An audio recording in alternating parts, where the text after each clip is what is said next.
Hey guys, Coach Rick coming at you with a new video. Today we're going to be talking about training volume and how it relates to your success or failure in the gym. First, let's start with a working definition. What do I mean by training volume? Well, put simply, training volume is the amount of work that you've accumulated in one session. You can calculate this very easily by multiplying your sets and your reps together. So, for example, a 10 sets of 10 German volume training is quite a high volume approach. You're doing a lot of work, 10 sets of 10. Now, given the sheer number of possibilities that exist between different sets and rep schemes, as well as different exercises and how many exercises in a given day, it's easy to see where a beginner and intermediate level trainee might get confused by this topic. It's definitely a major topic of concern for a lot of people, but hopefully by the end of this video, you'll have a lot more information on this topic and you'll be better able to create a training plan for yourself. Or at least know that if the training you're doing currently is too much for you or too little for you. Let's start with number one, your stress levels. Now, more specifically, we're going to talk about chronic stress. The difference between stress and chronic stress is that chronic stress is stress over a long period of time. I mean, we're talking about months and years or even decades here.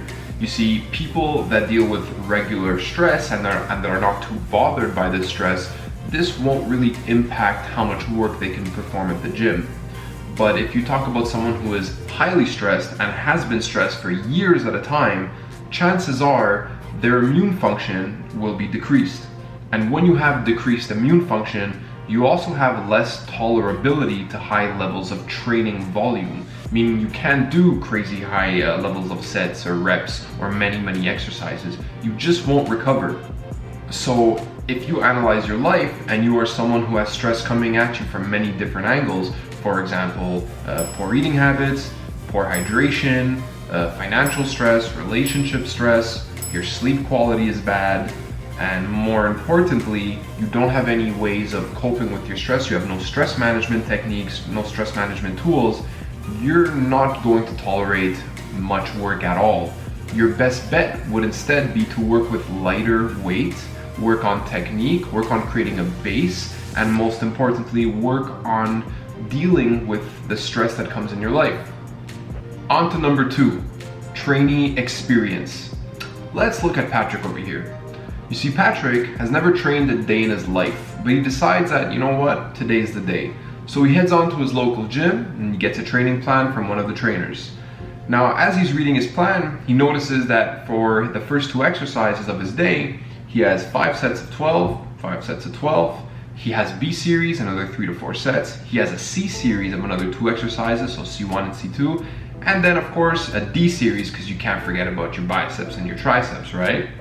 And then to end that day, what does he have to do? He has to do another 30 minutes of treadmill.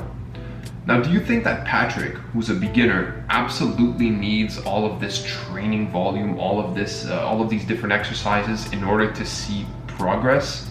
No, it's pretty nonsensical, but it's something that I see very often, especially with online training plans. Now, what about Aaron over here? Aaron has been training 4 times per week for about 4 years. So not only has he built up a tolerance to being able to perform higher levels of sets and reps, but he can likely even start training with heavier weight, meaning 5 sets of 5 will be okay for him. He might feel a little bit sore for the next day, but he'll still be able to train. For example, let's say he does an upper body day on Monday, he'll feel some soreness on his chest, on his back, or whatnot, and the next day he can do some legs. That'll be okay. For someone who's a beginner, they might feel way too sore doing too heavy weight too soon. So again, your training experience will help dictate how much volume you should be able to tolerate in a training session. Let's move on to number 3, male, female, and also slow twitch or fast twitch dominance. Now, the reason I brought these two together is because on their own, they may or may not change how much training volume you can actually tolerate. You see, on average, women tend to be slow twitch dominant and men tend to be fast twitch dominant. All this means is this. Now, you can have different muscles on your bodies, some of which are more slow twitch, fast twitch, some might have a mix of both fibers. All this means is A slow twitch muscle, for example, will be very good for long duration efforts. So something lasting 40, 50, 60, 70 seconds or longer, well, the slow twitch muscle fibers will be best suited for that type of work. In contrast, a fast twitch muscle is a muscle that is more responsible for strength and power, however, does not last very long. A perfect example of a slow twitch muscle would be the soleus, which is a calf muscle that is worked when the knee is bent. So for example, a seated calf raise. An example of a fast twitch muscle can be your pecs. Have you ever done a set of 6 for bench press? 4 felt great, 5 felt a little bit challenging, but you got it up, and then 6 was absolutely impossible? That's exactly the type of pattern you'll notice with a fast twitch muscle. They'll fatigue very quickly. So not only are certain muscles more slow twitch and fast twitch, but you can be born with a higher ratio of certain twitch. So for example, you can say that someone is fast twitch dominant or slow twitch dominant, depending on how they train and how you can test them for that. So if you have a slow twitch female, for example, well, the fact that she's female already gives you a clue that likely she is already slow twitch dominant. But after you assess her and it turns out that, yeah, she's very slow twitch, she can tolerate a high level of workload, well, this person would not fare well with only 3 sets of 8, for example. You might want to start her out with 4 sets of 10 right away and maybe progress it up to 5 sets. So depending on if you're a male or a female, you might be able to train a certain way, and on top of that, if you know that you're slow twitch or fast twitch, well, that'll give you even more clues on how you should be training. Let's look at number 4, nutritional support. Now, I very briefly mentioned nutrition on factor number 1, but I felt that it required its own point because it is really important. Now, let me give you an example. How many times have you trained at the gym super hard, only to come home and barely eat enough? I'm guilty as charged. I've done that a few times, and I noticed right away I wasn't gaining the weight that I wanted. Now let me give you an analogy.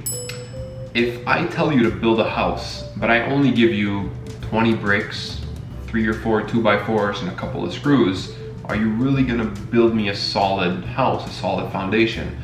No, you're missing most of what you need. It's the same thing when it comes to training and nutrition. If you go to the gym and you train super hard, but then you come home and you nibble on a couple of things, you're not giving your body enough support to properly recover and build new muscle tissue.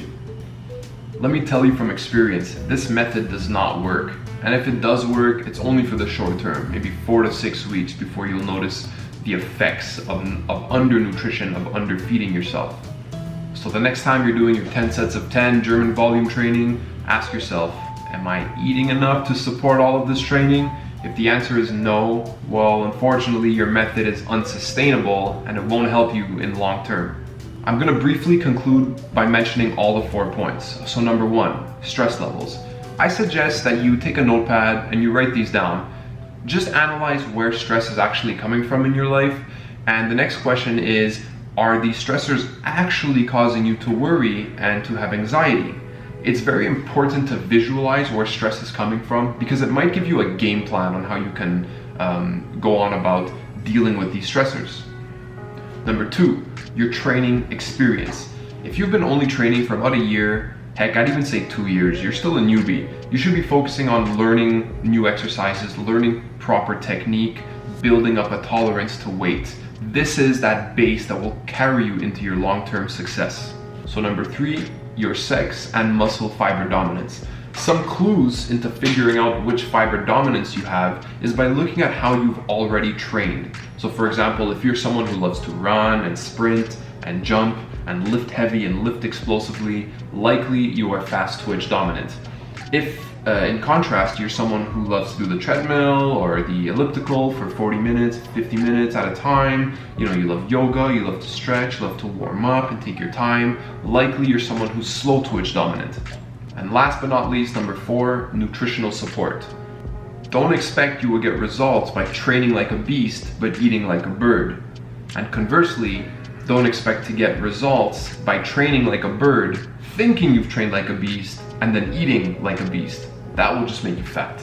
So thanks for watching. Hit like if you learned something, subscribe if you want to learn more, and share this video with someone who you feel might benefit from. Thank you so much, and you'll catch me on the next video.